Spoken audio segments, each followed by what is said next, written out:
കൈയടിച്ച് പ്രോത്സാഹിപ്പിക്കുക ആവേശകരമായ. അതിന് തന്നെ സിസ്റ്റർ സെബീനയ്ക്ക് 1000 അഭിനന്ദനങ്ങൾ അർപ്പിക്കുകയാണ്. ഇതിൽ ഈ ഒരു സംഭവം ഇപ്പോ ഈ വയനാട്ടിൽ നടക്കുന്ന ഈ മാസ്റ്റേഴ്സ് മീറ്റിൽ തിരുവസ്ത്രം അണിഞ്ഞുകൊണ്ട് ശിരോവസ്ത്രം അണിഞ്ഞുകൊണ്ട് സെബീന ഹഡിൽസിൽ ഓടിക്കയറി സ്വർണം നേടുമ്പോൾ നമ്മളെല്ലാവരും അഭിനന്ദിക്കാൻ മുന്നിൽ തന്നെ നിൽക്കണം എന്നുള്ള കാര്യത്തിൽ യാതൊരുവിധ തർക്കവുമില്ല. പക്ഷേ ഇതൊരു കോ ഇൻസിഡന്റ് ആയിട്ടാണ് എനിക്കിവിടെ ഫീൽ ചെയ്യുന്നത്. കോ ഇൻസിഡന്റ് ആയിട്ട് ഫീൽ ചെയ്യുന്നു എന്ന് പറയുന്നതിൽ ഇന്നിപ്പോ ഈ പറയുന്ന വാർത്തയുമായി ബന്ധപ്പെട്ട് നമ്മുടെ മാധ്യമങ്ങളിൽ വരുന്ന വാർത്തകൾ, ഇതുമായിട്ട് സോഷ്യൽ മീഡിയകളിൽ നടക്കുന്ന വാർത്തകൾ, ഈ വാർത്തകളൊക്കെ കാണുമ്പോൾ പലപ്പോഴും ഇതിന് നേരെ തിരിച്ച് നിങ്ങളൊന്ന് ആലോചിച്ച് നോക്കുക. ഇവരിപ്പോ സന്യാസം സ്വീകരിച്ച കന്യാസ്ത്രീ ആയിട്ടുള്ള ദൈവത്തിന്റെ മണവാട്ടി ആയിട്ടുള്ള തിരുവസ്ത്രം അണിഞ്ഞിട്ടുള്ള ശിരോവസ്ത്രം അണിഞ്ഞിട്ടുള്ള ഒരു വ്യക്തിയാണ്. ആ വ്യക്തിത്വത്തെ നമ്മൾ ബഹുമാനിക്കുന്നു. അവരുടെ വിശ്വാസം അവർ മുറുകെ പിടിച്ചുകൊണ്ട് അവർ നടത്തിയിരിക്കുന്ന ഈ പറയുന്ന പ്രകടനം, അതിനെ നമ്മൾ അഭിനന്ദിക്കുകയും ചെയ്യുകയാണ്. കാരണം തൻ്റെ പ്രകടനങ്ങൾക്ക് തൻ്റെ തിരുവസ്ത്രവും ബാക്കിയുള്ളതും തടസ്സമാവുമെന്ന് കണ്ടിട്ട് അദ്ദേഹം അത് ഊരി മാറ്റിക്കൊണ്ടോ അല്ലെങ്കിൽ അത് അഴിച്ചു മാറ്റിക്കൊണ്ടോ അതിനെ ഉപേക്ഷിച്ചു കൊണ്ടോ അല്ല, അവരുടെ വിശ്വാസത്തെ മുറുകെ പിടിച്ചുകൊണ്ട് തന്നെയാണ് അവർ ഈ മീറ്റിൽ പങ്കെടുത്തിരിക്കുന്നത്, അവർ സ്വർണം നേടിയിരിക്കുന്നത്. അവരെ നമ്മൾ അഭിനന്ദിക്കുകയാണ്. അതോടൊപ്പം തന്നെ ഇത് ഒരു കോഇൻസിഡന്റ് ആണ് എന്ന് പറയാൻ ഞാനുണ്ടായ കാരണം എന്ന് പറയുന്നത്, ദിവസങ്ങൾക്ക് മുൻപാണ് ഇതേ രൂപത്തിൽ തിരുവസ്ത്രം അണിഞ്ഞിരിക്കുന്ന ഒരു സ്ത്രീ പ്രിൻസിപ്പൾ ആയിരിക്കുന്ന ഒരു സ്കൂളിൽ, പള്ളുരുത്തിയിലെ ആ സ്കൂളിൽ മറ്റൊരു മതവിഭാഗത്തിൽപ്പെട്ട ഒരു പെൺകുട്ടി തലമറച്ച് വന്നതിൻ്റെ പേരിൽ ആദ്യം പറഞ്ഞു ഈ തലമറച്ച് സ്കൂളിൽ വരുന്നത് കാരണം ബാക്കിയുള്ള വിദ്യാർത്ഥികളിൽ അത് ഭയമുണ്ടാക്കുന്നു എന്ന് പറഞ്ഞു.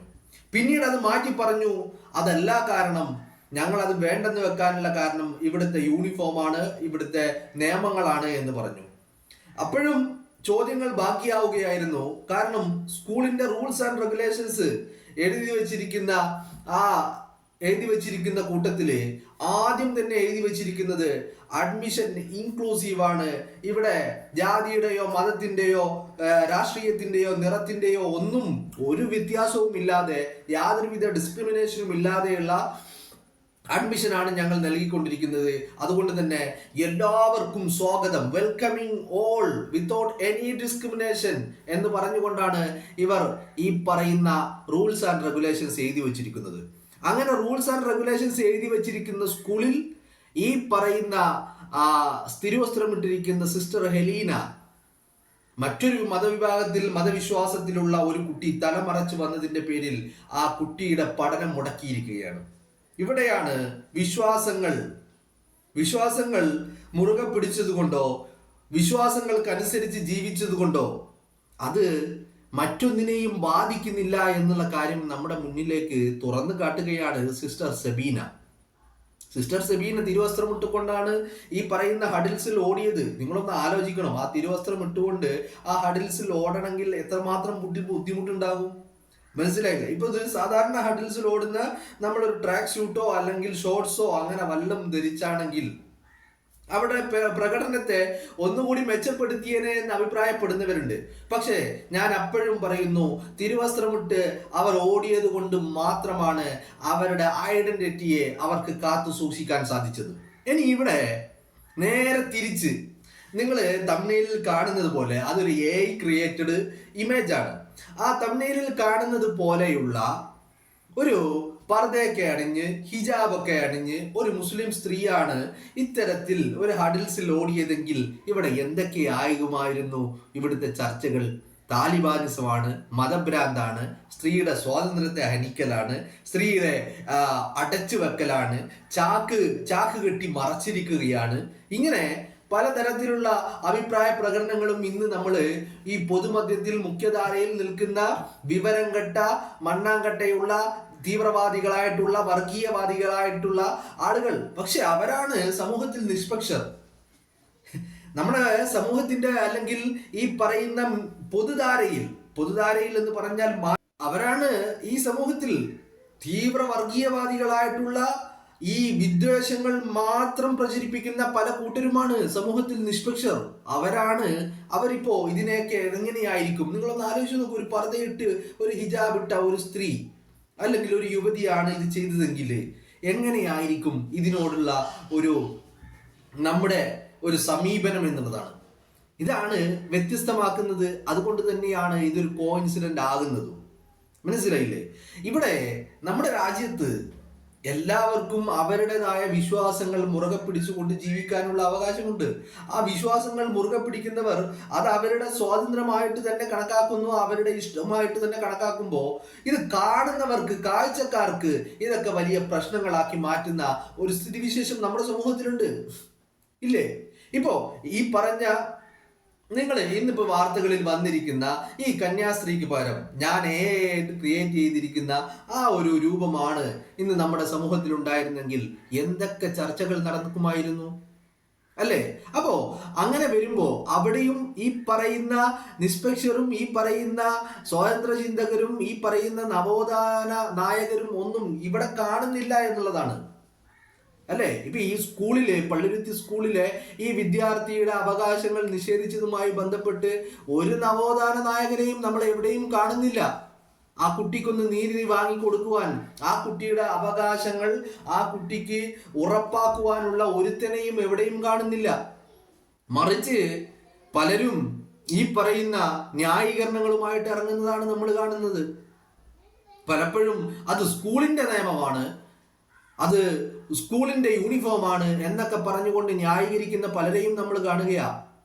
ആ പറയുന്ന ആളുകള് BR അംബേദ്കർ എഴുതി വെച്ചിരിക്കുന്ന ഭരണഘടനയ്ക്ക് മുകളിലല്ല ഈ പറയുന്ന സ്കൂളിന്റെ നിയമങ്ങളും എന്നുള്ളത് മനസ്സിലാക്കുന്നില്ല. ഇനി അതിനേക്കാളൊക്കെ ഉപരി മറ്റൊന്നുണ്ട്. നമ്മുടെ രാജ്യത്ത് ഏറ്റവും വലിയ ഡിസിപ്ലിൻ ഉള്ള ഒരു മേഖല എന്ന് പറയുന്നത് ഇന്ത്യൻ ആർമിയാണ്. ആ ആർമിയിൽ പോലും അവിടെ യൂണിഫോം കൂടെ ഇപ്പൊ സിഖ് മത വിശ്വാസികളായിട്ടുള്ള ആളുകൾ അവരുടെ ടർബൻ അണിഞ്ഞുകൊണ്ടെത്തുന്നു. അവിടെയൊന്നുമില്ലാത്ത യൂണിഫോമിറ്റിയും അവിടെയൊന്നുമില്ലാത്ത നിയമങ്ങളും ഈ പറയുന്ന പള്ളുരുത്തിയിലെ പീറ സ്കൂളിൽ ഈ പറയുന്ന നിയമങ്ങൾ പറഞ്ഞുകൊണ്ട് ബാക്കിയുള്ളതിനെ ന്യായീകരിക്കാൻ, ചെയ്ത തെറ്റിനെ ന്യായീകരിക്കാൻ ശ്രമിച്ചു കൊണ്ടിരിക്കുകയാണ്, അല്ലേ? അത് മാത്രവുമല്ല, ഈ തെറ്റിനെ ഈ യൂണിഫോമും നിയമങ്ങളും വരുന്നത് എപ്പോഴാ? ആദ്യത്തെ വാർത്താ സമ്മേളനം ഈ പറയുന്ന ഹിജാബ് വിഷയവുമായി ബന്ധപ്പെട്ട് ആദ്യത്തെ വാർത്താ സമ്മേളനത്തിൽ പറഞ്ഞത് എന്താണ്? ആദ്യം തന്നെ പറഞ്ഞത് ആ ഹിജാബ് ഇട്ട് വരുമ്പോ കുട്ടികൾക്ക് ഭയമുണ്ടാക്കുന്നു. ഭയമുണ്ടായത് കുട്ടികളിലല്ല, കുട്ടികളിൽ ഭയം കുത്തി നിറക്കാൻ ശ്രമിക്കുന്നവരിലാണ് ഭയം ഉണ്ടായിരിക്കുന്നത്. അവർ ഈ ഹിജാബിനെയും ഈ പറയുന്ന ഹിജാബിട്ട കുട്ടിയെയും ആ കുട്ടിയുടെ കഴിവുകളെയും ഇവർ ഭയപ്പെടുന്നുണ്ട് ഇന്ന്. അതിന് പല കാരണങ്ങളുണ്ട്. ഒരു കാലത്ത് ഈ പറയുന്ന വിദ്യാഭ്യാസ രംഗത്ത് വളരെ പിന്നോട്ട് നിന്ന ഒരു സമുദായം ഇന്ന് ആ മേഖലയിൽ വലിയ വിസ്ഫോടനകമായ കുതിച്ചുചാട്ടം നടത്തുമ്പോൾ ഇവർക്കെല്ലാം വല്ലാതെ ഭയപ്പെടുന്നുണ്ട്. അതുകൊണ്ട് തന്നെയാണ് ആ വിദ്യാഭ്യാസത്തെ മുടക്കാനുള്ള ശ്രമങ്ങൾ ഇവർ നടത്തുന്നത്. പിന്നെ പലരും പറയുന്നുണ്ട് മാനേജ്മെന്റ് ആണ്, ക്രിസ്തീയ സഭയാണ്, അവരുടേതാണ് തീരുമാനങ്ങൾ എന്ന്. എന്നാ പിന്നെ സഭയുടെ ഖജനാവിൽ നിന്ന് പണമെടുത്ത് ശമ്പളം കൊടുക്കണോ? ഈ പറയുന്ന സ്കൂള് നടത്തുന്നത്, അവിടെ ശമ്പളം കൊടുക്കുന്നത് കേരളത്തിന്റെ പൊതു ഖജനാവിൽ നിന്നാണെങ്കിൽ ഈ പറയുന്ന ഭരണഘടനയ്ക്ക് മുകളിൽ നിൽക്കുന്ന ഒരു നിയമങ്ങളും അംഗീകരിക്കാൻ കഴിയില്ല എന്നുള്ളത് തന്നെയാണ്. അപ്പോ ഇരട്ടത്താപ്പുകൾ പല രീതിയിൽ നമ്മുടെ മുന്നിൽ വളരെ വ്യക്തമാണ്. ഇരട്ടത്താപ്പുകൾ എന്ന് പറഞ്ഞാൽ ഈ പറയുന്ന കോംപ്രമൈസ് എന്ന് പറയുന്നത് അത് ഒരു വിഭാഗം മാത്രം ചെയ്യേണ്ട കാര്യമായി, അവരുടെ ഉത്തരവാദിത്തമായി ഉണ്ടാക്കിയെടുക്കുന്ന ഒരു പൊതുബോധം ഉണ്ടാക്കിയെടുക്കാനുള്ള ശ്രമങ്ങൾ പല ഭാഗത്തു നിന്നും ഉണ്ടാകുന്നു. പക്ഷേ അവിടെയും പലരുടെയും തിരിച്ചറിവുകൾ ആശ്വാസത്തിൻ്റെതാണ്. പലരുടെയും തിരിച്ചറിവുകൾ ഇത് പൊതുജനം തിരിച്ചറിയുന്നുണ്ട് എന്ന് വളരെ വ്യക്തമാക്കുന്നതുമാണ്, അല്ലെ? ഇപ്പോ നമ്മൾ ഈ ഹിജാബ് വിഷയവുമായി ബന്ധപ്പെട്ട് ഈ ഹിജാബിനെയും ഇന്നലെ ഈ പറയുന്ന സിസ്റ്റർ സെബീന ഹഡിൽസിലൂടെ കയറി ചെന്ന ഉന്നതിയെയും നമ്മൾ ഒരുമിച്ച് വെക്കുന്നത്, കൂട്ടിവെക്കുന്നത് എന്തുകൊണ്ടാണ്? ഇത് രണ്ടും ഒരു കോയിൻസിഡന്റ് ആണ്. ഇതേ സിസ്റ്റർ സെബീന അവരുടെ വിശ്വാസങ്ങൾ മുറുകെ പിടിച്ച് തിരുവസ്ത്രമണിഞ്ഞ് ശിരോവസ്ത്രമണിഞ്ഞ് ഹഡിൽസിൽ ഓടിച്ച് ഈ പറയുന്ന ഉന്നതികളിലേക്ക്, സ്വർണ്ണ മെഡലിലേക്ക് ഓടിക്കയറിയപ്പോൾ അതിന് കൈയടിക്കാൻ നമ്മളെല്ലാവരും തയ്യാറാകുമ്പോൾ ഇതേ ഒരു വിഷയമല്ലേ, അല്ലെങ്കിൽ ഇതേ വിശ്വാസവുമായി ബന്ധപ്പെട്ട ഒരു വിഷയമല്ലേ ഈ പള്ളുരുത്തി സ്കൂളിൽ സംഭവിച്ചിരിക്കുന്നത്? അവിടെ ആ കുട്ടിയോട് ഒപ്പം നിൽക്കുവാനും ആ കുട്ടിയുടെ മൗലികാവകാശത്തിനും വേണ്ടി സംസാരിക്കുന്നതിന് പകരം ഇതിനെയൊക്കെ ന്യായീകരിക്കുവാനും അതിനുവേണ്ടി സംസാരിക്കുന്നവരെയും അതിനുവേണ്ടി വാദിക്കുന്നവരെയും മതവാദികളെന്നും തീവ്രവാദികളെന്നും താലിബാൻ എന്നും ഒക്കെ ആക്ഷേപിക്കുവാനും മുന്നിൽ നിന്ന് നിൽക്കുമ്പോൾ ഈ പറയുന്ന കാര്യത്തിലുള്ള ഈ ഇരട്ടത്താപ്പ് വളരെ വ്യക്തമല്ലേ, വളരെ വ്യക്തമല്ലേ? അവിടെയാണ് ഒരു പൊതുവികാരം ഉണ്ടാക്കിയെടുക്കുവാനുള്ള ശ്രമം നടക്കുന്നു എന്ന് ഞാൻ പറയുന്നത്.